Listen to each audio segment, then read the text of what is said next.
si dating Senador Sonny Trillanes. Kaya yun yung yun yung aking pananaw dito na pag hindi ako nakakita ng impeachment case within the next few days, I myself might file one.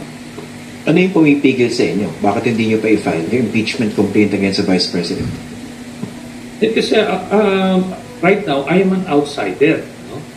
Mas maganda na makita nila kasi sila yung niyurakan.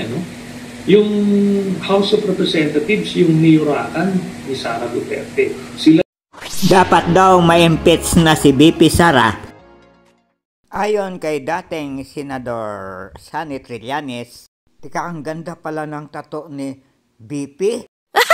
Yan dahil si Sara Duterte ay Vice President, anumang mangyari kay President Marcos ay siya na ang papalit. Ang presidente maaari daw ma-aksidente o kung ano pa man, baka ma-assassinate. Ayaw nating magkaroon ng presidenteng may tupak ang ulo. Ang pangalawa ay yung national interest. Kasi magiging pro-Chinese na naman, baka ibigay tayo sa China.